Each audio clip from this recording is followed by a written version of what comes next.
Good evening and welcome to Left, Right and Centre. In an attempt to calm growing tensions over the issue of reservations, the Rajasthan government has breached the limit for quotas in government jobs and educational institutions to include what it's calling economically backward classes among the forward castes and also the Gujars who've been identified as special backward classes. This as Gujarat grapples with the Patel agitation for quotas and calls for a review of India's reservation policy come from both sides of the political divide, from the RSS chief Mohan Bhagwat to congressmen like Jiten Prasad and Manish Tiwari. So we're asking whether Rajasthan's gamble will help the BJP in other states, especially poll-bound Bihar, and what criteria will determine economically backward classes. Also on Left, Right and Centre, on the eve of Prime Minister Modi's visit to New York to address the 70th UN General Assembly, the US has said it's committed to India's inclusion as a permanent member of the UN Security Council. But with UN reforms centre stage at this assembly session, the group of four, India, Germany, Brazil and Japan, have revived a decade-old association to lobby for this position. The heads of state of all four countries will be meeting in New York on the sidelines on Saturday. Can they expect positive results? Posturing over Vikas is over. Caste politics is back in Bihar. The RSS chief triggered it, proposed a review of benefits. Now Bihar's caste gladiators are out to corner the BJP. In the run-up to the Bihar election, where caste is the key, Nitish Kumar has used RSS chief Mohan Bhagwat's statements to hit out at the BJP and to derive political mileage. उन्होंने इस constitution के अलग से अलग extra constitutional authority बनाने की बात कही।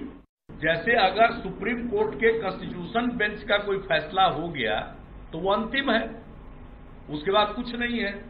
उसी तरह से आरएसएस में अगर आरएसएस प्रमुख ने कोई बात कह दी तो बीजेपी का क्या मतलब उसके साथ? In Delhi, the BJP charged its Bihar opponents with attempting to reintroduce the caste theme. जिस महागठबंधन के नेता लालू है, वो भला जातिवाद से दूर हो गया और हम जो विकास के पर्यायवाची है देश भर में, वो हमें जातिवाद की ये दे रहे हैं. But in a clear move to indicate its political intent, the BJP played a political card in distant Rajasthan with another caste card. It brought in a bill for 5% quota for Gujars, 14% for the economically backward. महामहिम राज्यपाल महोदय के हस्ताक्षर के बाद gazette notification के बाद ये लागू किया जा सकता है, पर हम 9वीं सूची में शामिल करने के लिए हमने संकल्प भी पारित किया है. हम केंद्र सरकार को इसमें लिख भी रहे हैं और उसके बाद उसके लिए भी हम कटिबद्ध हैं. In 2008, a similar bill was passed only to be stayed by the High Court. But the BJP, it seems, is more interested. The political signal the move will send across the country to the upper caste and the Gujar community than the legal tenability. The party wants to consolidate the upper caste vote in Bihar, and it needed a signal which was visible. Reservation and caste equations have been key to political calculations for many years now. And it's not surprising, from Bihar to Rajasthan, the slightest move in this direction impacts politics, perhaps like no other issue. In Patna, with Alok Pandey, in Jaipur, Harsha Kumari Singh for NDTV.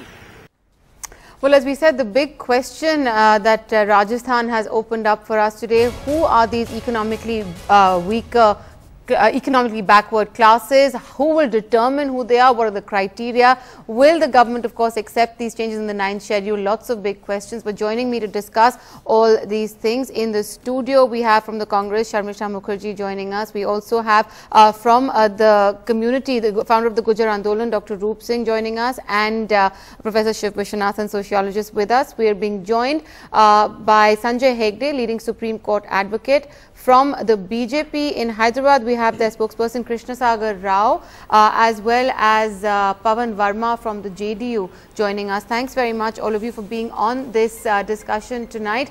Mr. Roop Singh, I want to actually start by asking you, are you happy with these bills that have been passed today, or did you want more? It's a very little thing after a lot more wait. It could have been done 60 years earlier. It could have been done 60 years earlier. This whole agitation started for a scheduled tribe status, and now limited Rajasthan 5%, that too in state services. So too little, too late. Too little, too late. So you're saying even this is not good enough. All right, Sanjay Hegde, I want to actually bring this to you next, because at the end of the day, the Supreme Court has also come in on this issue of quotas and reservations. As recently as April this year, there is a mandated 50% limit, but states are breaching that all the time. Tamil Nadu, Orissa, Karnataka, some examples as well of breaching this quota limit. Will these bills that Rajasthan Assembly has passed today be actually incorporated, go through the centre and be incorporated in the 9th schedule, you think? Well, the 9th schedule route is not very open anymore, because there is the earlier Supreme Court judgment in Nagraj's case, which puts great barriers on inclusion in the 9th schedule and its destruction of the basic structure of the Constitution. What the Supreme Court has thereafter done is that it has insisted on quantifiable data of backwardness as a measure for exclusion or inclusion of any communities in any reservation lists. You must remember that the Supreme Court has recently even struck down Jat reservation in the state of Haryana. Yeah. Very often now I find that what governments tend to do is to play a cynical game of caste and quota politics by promising everything to everybody and then saying, oh, what can we do? The court struck it down. The point is that the Constitution provides equality of opportunity for all. The Constitution makes some exceptions. Exceptions can't eat up the rule.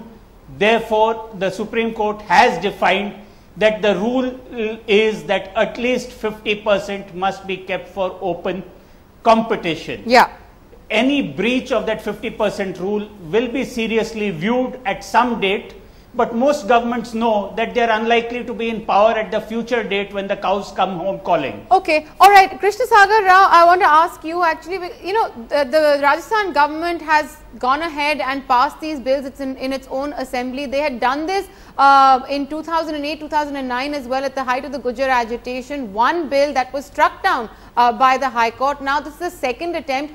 Why is the state government pursuing this? Because as Sanjay Hegde is also pointing out, is this not also just playing into the politics of caste and quota?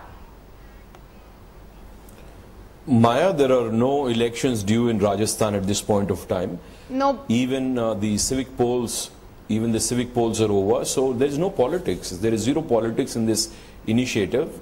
As you yourself said that the High Court has not upheld the earlier decision. So a changed composition of the reservation is being put forward. Now we have to wait and watch. If the courts will pass it through, then certainly the initiative is apolitical and it is in good faith to ensure that the long-standing demand of Gujars and also the socially, economically backward, some castes and subcastes can be included in this particular reservation. Okay, all right, Pawan Verma, the BJP is saying there are no elections in Rajasthan, so this is not political, but there are elections coming up in Bihar. So what's the question? Is this going to impact the BJP's chances in the polls in Bihar? Do you think this is politically motivated at this point in time? Let me tell you that after Lalit Gate, Vasundhara Raje ji has been desperately looking for a image makeover. Unfortunately, she has chosen the route of populism and political opportunism by bringing forward promises which she knows she will find difficult to implement, but which may appease in the short term different sections of society which are seeking reservations. Mr. Hegde has pointed out the legal constraints on this order, but actually I am dumbstruck by what has been done. On the one hand, Rajasthan takes the lead of implementing the most anti-democratic provision of insisting on a minimum educational qualification for local body elections, the panchayat election. Right. It is an openly anti-constitutional move which has given universal suffrage after considerable thought, and has never made an educational degree a barrier to the expression of political participation or of political choice. So on the one hand, this government excludes large sections of the people who have yet to find the opportunity to be educated, but it does not mean that they are not politically competent to make choices or have opinions on subjects which matter. They have excluded that section. And on the other hand, in a display of rank opportunism, without consideration of the legal provisions, they have come up with this situation. I am telling you today on record, this move is not going to impact the elections in Bihar. In fact, it is going to make a mockery of a valid constitutional policy of providing reservations to the socially and educationally backward classes, and not making it a matter of whimsical decisions for short-term gains by political leaders in states or at the center. All right, Sharmisha Mukherjee, come in on this, because Sachin Pilot has dismissed this entire... One moment, sir. I want to get the Congress in on this. Sachin Pilot has said that this bill, these moves are an eyewash. He said they will not pass legal scrutiny. But do you think, I mean, this is also something that the Gehlot government in the past had tried to push through as well. Is it something the Congress supports, the reservation, the bills that have been enacted today in the Rajasthan Assembly? On principle, yes. It is the Congress government which started the reservation policies, because we do believe in giving equal opportunity, and reservation is a very powerful, important tool to provide social justice and economic opportunities to the people who had been deprived for centuries. Now the issue is just not, in this case I am particularly talking about, it is just nothing but a political gimmick. Because firstly, the court, we have the precedents of the rulings of the court that which has struck down not only once but twice, in 2008 and also in 2012. But I would also like to point out the current Prime Minister Shri Narendra Modi ji, when he was the Chief Minister in Gujarat, you know, for 10 years, from 2004 to 2010, he did not hold a single meeting for this subcommittee of scheduled caste and scheduled tribe, which under the Planning Commission ruling you have to have, and where the chairman is the Chief Minister. And secondly, there is a backlog of nearly 27,900 vacancies for SC/STs in Gujarat.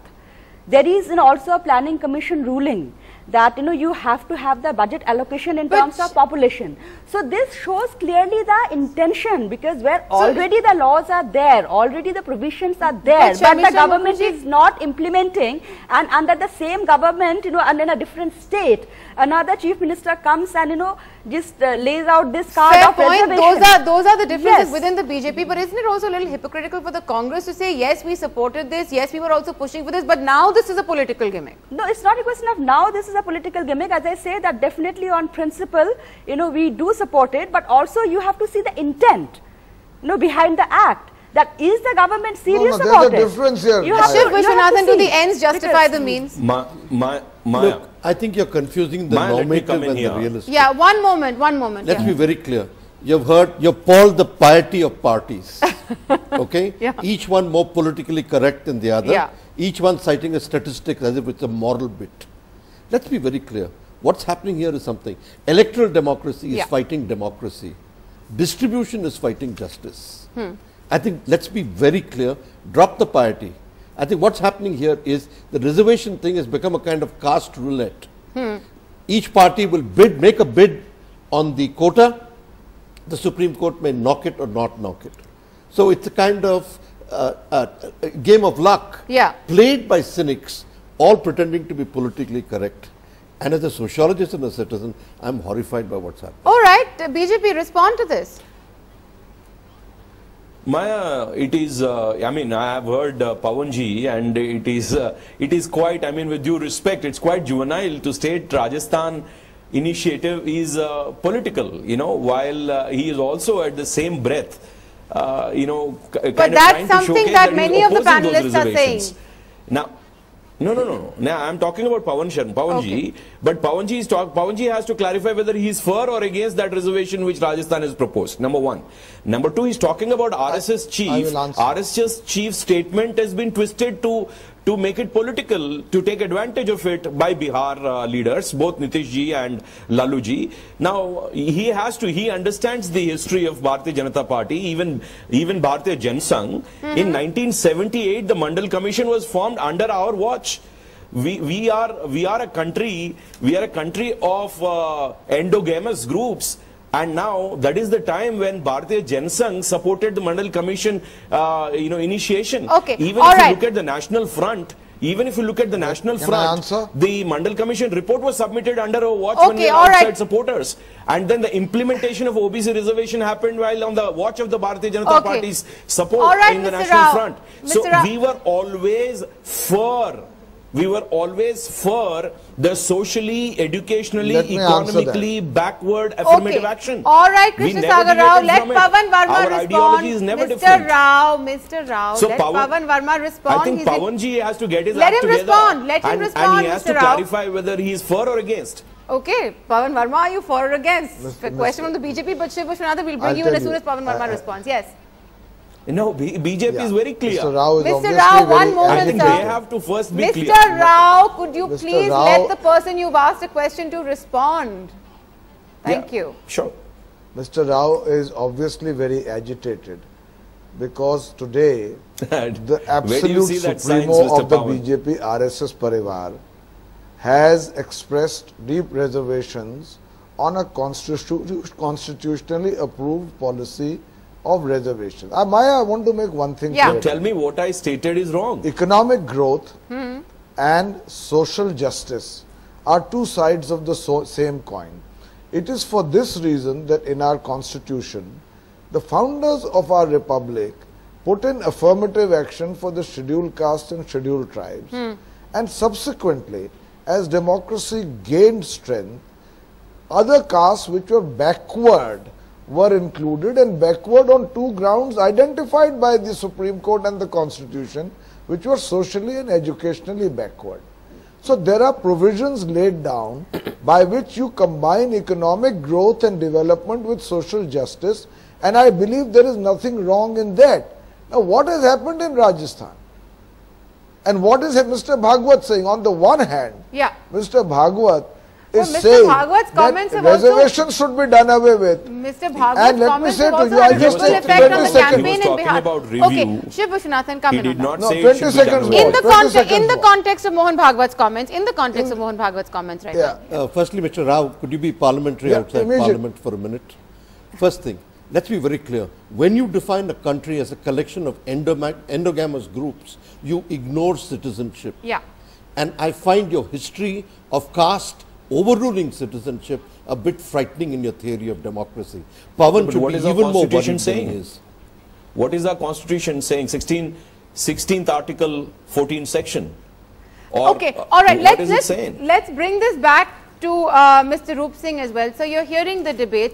Essentially, what seems to be emerging, and what does always emerge when it comes to an issue of reservations and state governments passing bills, while this economically backward communities and classes or other backward communities are the jurisdiction, the discretion of state governments, they have to pass it on to the center.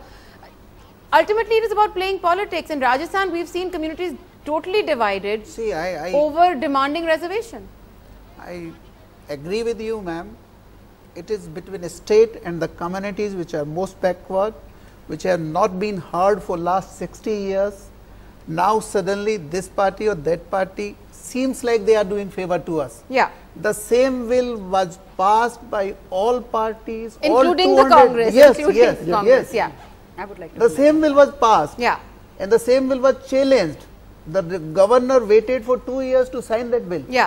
So we still feel that we are being crushed by the parties, and our poverty is made like a football.